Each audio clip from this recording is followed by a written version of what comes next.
ಎಲ್ಲರಿಗೂ ನಮಸ್ಕಾರ. 5ನೇ ತರಗತಿಯ ಸಮುದಾಯ ಕ್ರೀಡೆಗಳು ಯೋಜನೆ ಆಧಾರಿತ ಕಲಿಕಾ ಮಾಡ್ಯೂಲ್ನ ವಿಡಿಯೋ ಮಾರ್ಗದರ್ಶಿಗೆ ಸ್ವಾಗತ. ಈ ವಿಡಿಯೋದಲ್ಲಿ ಈ PBL ಅನ್ನು ನಿರ್ವಹಿಸುವಲ್ಲಿ ವಿದ್ಯಾರ್ಥಿಗಳಿಗೆ ಹೇಗೆ ಮಾರ್ಗದರ್ಶನ ನೀಡಬೇಕು ಎಂಬುದನ್ನು ನಾವು ಚರ್ಚಿಸುತ್ತೇವೆ.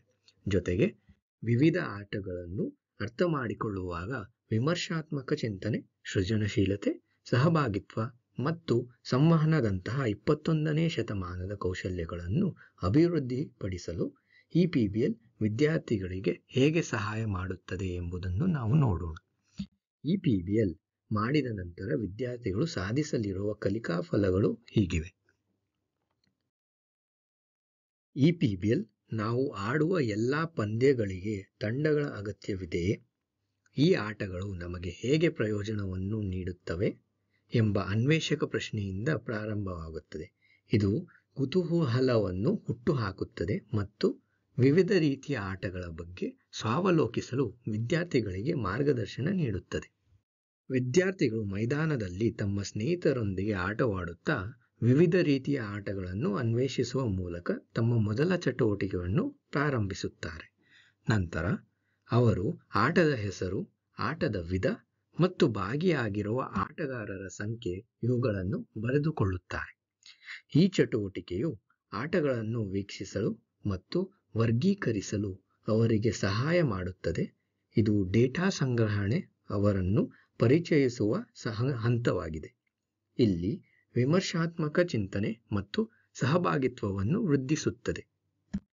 ಎರಡನೇ ಚಟುವಟಿಕೆಯಲ್ಲಿ ವಿದ್ಯಾರ್ಥಿಗಳು ಪತ್ರಿಕೆಯ ಕ್ರೀಡಾ ವಿಭಾಗದಲ್ಲಿ ಲಭ್ಯವಿರುವ ಕ್ರೀಡಾಪಟುಗಳ ಚಿತ್ರಗಳನ್ನು ಕತ್ತರಿಸಬೇಕು ಮತ್ತು ಕ್ರೀಡಾಪಟುವಿನ ಹೆಸರು, ಅವರು ಆಡುವ ಕ್ರೀಡೆ ಮತ್ತು ಅವರ ಚಿತ್ರವನ್ನು ಉಲ್ಲೇಖಿಸುವ ಪೋಸ್ಟರ್ ಅನ್ನು ತಯಾರಿಸಬೇಕು. ಇದು ಜನಪ್ರಿಯ ಕ್ರೀಡೆಗಳು ಮತ್ತು ಕ್ರೀಡಾಪಟುಗಳ ಬಗ್ಗೆ ಜಾಗೃತಿ ಮೂಡಿಸುವಾಗ ಸಂವಹನ ಮತ್ತು ಪ್ರಸ್ತುತಿ ಕೌಶಲ್ಯಗಳನ್ನು ಹೆಚ್ಚಿಸುತ್ತದೆ. ಮೂರನೇ ಚಟುವಟಿಕೆಯಲ್ಲಿ ವಿದ್ಯಾರ್ಥಿಗಳು ಆಟಗಳ ಹೆಸರುಗಳನ್ನು ಹೊಂದಿರುವ ಚೀಟಿಗಳನ್ನು ರಚಿಸಬೇಕು. ಒಂದು ಗುಂಪಿನಲ್ಲಿ ಅವರು ಚೀಟಿಯನ್ನು ತೆಗೆದುಕೊಂಡು ಆಟದ ಹೆಸರನ್ನು ಮುಖಾಭಿನಯವನ್ನು ಮೂಲಕ ತಿಳಿಸಲು ಪ್ರಯತ್ನಿಸಬೇಕು. ಇತರರು ಆ ಹೆಸರನ್ನು ಊಹಿಸುತ್ತಾರೆ.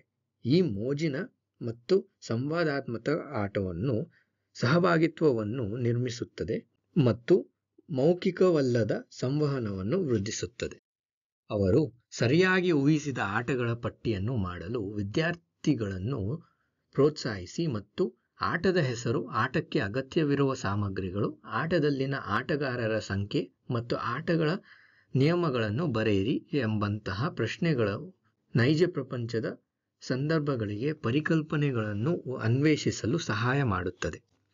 ಕೊನೆಯಲ್ಲಿ ವಿದ್ಯಾರ್ಥಿಗಳು ಅನ್ವೇಷಕ ಪ್ರಶ್ನೆಯನ್ನು ಮರುಪರಿಶೀಲಿಸಬೇಕು ಮತ್ತು PBLನಿಂದ ಪಡೆದ ಜ್ಞಾನದ ಆಧಾರದ ಮೇಲೆ ಅದಕ್ಕೆ ಉತ್ತರಿಸಬೇಕು.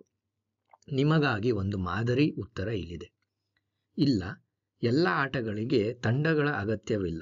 ಚೆಸ್, ಒಗಟುಗಳು ಮುಂತಾದ ಕೆಲವು ಆಟಗಳನ್ನು ಏಕಾಂಗಿಯಾಗಿ ಆಡಬಹುದು.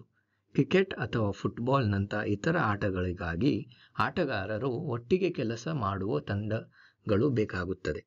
ತಂಡದ ಆಟಗಳು ಇತರರೊಂದಿಗೆ ಹೇಗೆ ಕೆಲಸ ಮಾಡಬೇಕು ಮತ್ತು ಇತರರನ್ನು ಹೇಗೆ ಬೆಂಬಲಿಸಬೇಕು ಎಂಬುದನ್ನು ಕಲಿಸುತ್ತೇವೆ. ಏಕವ್ಯಕ್ತಿ ಆಟಗಳನ್ನು ನಮಗೆ ಉತ್ತಮವಾಗಿ ಯೋಚಿಸಲು, ಕೇಂದ್ರೀಕರಿಸಲು ಮತ್ತು ಸವಾಲು ಹಾಕಲು ಸಹಾಯ ಮಾಡುತ್ತದೆ. ಈಗ ಬರುವುದು ನನ್ನ ಕಲ್ಪನೆ, ನನ್ನ ರಚನೆ ವಿಭಾಗ. ಈ ಜಾಗವು ವಿದ್ಯಾರ್ಥಿಗಳಿಗೆ ತಮ್ಮ ಕಲಿಕೆಗಳು, ಆಲೋಚನೆಗಳು, ಪ್ರಶ್ನೆಗಳನ್ನು ವ್ಯಕ್ತಪಡಿಸಲು ಅವಕಾಶ ನೀಡುತ್ತದೆ.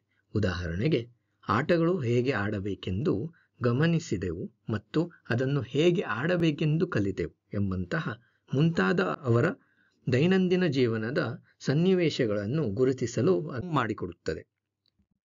ಕೊನೆಯದಾಗಿ 10 ಸ್ವಮೌಲ್ಯಮಾಪನ ಪ್ರಶ್ನೆಗಳು ವಿದ್ಯಾರ್ಥಿಗಳಿಗೆ ತಮ್ಮ ಪ್ರಗತಿಯನ್ನು ಅವಲೋಕಿಸಲು ಸಹಾಯ ಮಾಡುತ್ತದೆ. ಈ ಕಲಿಕಾ ಚಕ್ರವು ಭವಿಷ್ಯದ ಸವಾಲುಗಳನ್ನು ಎದುರಿಸಲು ಬೇಕಾದ 21ನೇ ಶತಮಾನದ ಕೌಶಲ್ಯಗಳನ್ನು ಅವರಿಗೆ ಒದಗಿಸುತ್ತದೆ. ಇದಿಷ್ಟು ಇವತ್ತಿನ ವಿಡಿಯೋ ಮಾರ್ಗದರ್ಶಿ. ಈ ವಿಡಿಯೋ ನಿಮಗೆ ಸಹಾಯಕವಾಗಿದೆ ಎಂದು ಭಾವಿಸುತ್ತೇವೆ. ಈ ರೀತಿಯ ಹಲವಾರು ಆಸಕ್ತಿದಾಯಕ ತರಗತಿವಾರು PBLಗಳು ನಮ್ಮ ಟೀಚೋಪಿಯಾ ಆ್ಯಪ್ನಲ್ಲಿ ಲಭ್ಯವಿದೆ. ಅವುಗಳನ್ನು ಅನ್ವೇಷಿಸಲು ಆ್ಯಪನ್ನು ಡೌನ್ಲೋಡ್ ಮಾಡಿಕೊಳ್ಳಿ. ಆ್ಯಪ್ನ ಲಿಂಕ್ ಅನ್ನು ಡಿಸ್ಕ್ರಿಪ್ಷನ್ನಲ್ಲಿ ನೀಡಲಾಗಿದೆ. ಮತ್ತಷ್ಟು PBL ಮಾರ್ಗದರ್ಶಿಗಳನ್ನು ಅನ್ವೇಷಿಸಲು ಶೀಘ್ರದಲ್ಲೇ ಮತ್ತೆ ಭೇಟಿಯಾಗೋಣ. ಧನ್ಯವಾದಗಳು.